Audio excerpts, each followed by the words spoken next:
Hi everyone, I'm Lubomira and thank you for joining me. If you're visiting for the first time, welcome to my channel, and if you are returning, it's so great to have you back. Here on this channel, I show you how I combine various card making techniques with elements made with the Cricut. Now, if you don't have a Cricut, that's okay.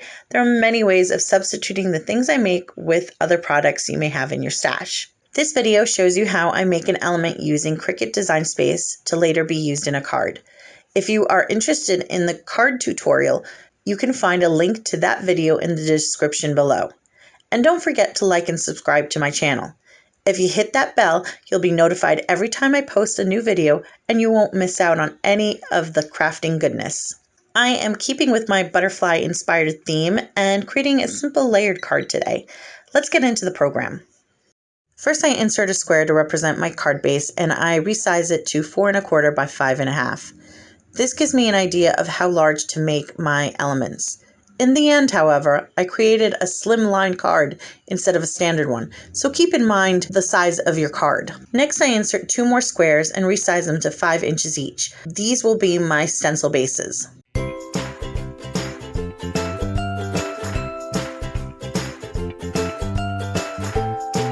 I select the image icon in my left side toolbar. I have the term butterfly already typed in the search bar, and I've selected the free option in the filter to narrow my search options. The butterfly I select has multiple layers, 2 to be exact, and a nice silhouette. I import the image onto my mat so I can size it up. In this case, I didn't change the size because it was a good fit for the card base. However, if you do want to resize your image, make sure to do that before continuing to the next step. This brings me to the next step. I'm going to detach the layers of my butterfly. Like I mentioned before, you want to resize your image before you detach your layers, because once they are detached, they function independently of each other. After my layers are separated, I delete the score line that ran through the center of the butterfly. I'm not going to need that.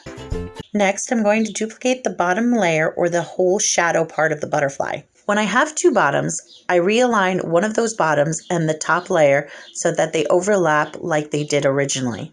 I do this by selecting both pieces with my cursor. Then, using the alignment tool in the toolbar, I select the center option from the drop menu. While the pieces are still aligned and selected, I slice them together, creating 3 layers.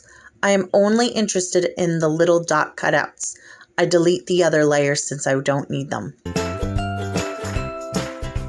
I take one of the squares I had inserted earlier and I create the first layer of my stencil by centering the little butterfly dots on it.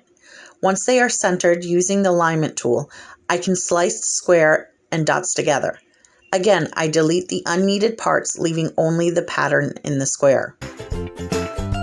I repeat the exact same steps to create the large butterfly silhouette stencil. Now, these stencils are pretty easy to align, but I like to make a reference notch to help me align the pattern anyway.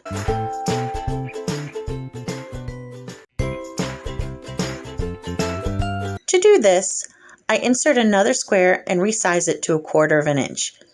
I move my first stencil so that it is perfectly aligned in the top left-hand corner against the grid's border at the 0, position in the positioning tool. Next, I place my tiny square in the 0.25 and 0.25 position using the positioning tool. Once my square is in place, I slice it into my stencil.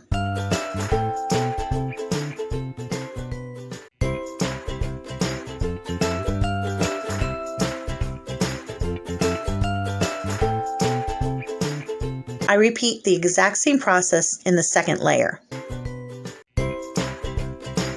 Now I have a reference notch that I can mark when I'm using this stencil on a project. And that completes my layered stencil. I hope you enjoyed this video. Tune into my next video to see how I use this layered stencil in a card.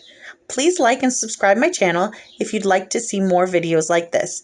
And remember to hit that bell so you don't miss any of my new videos. See you next time. Bye.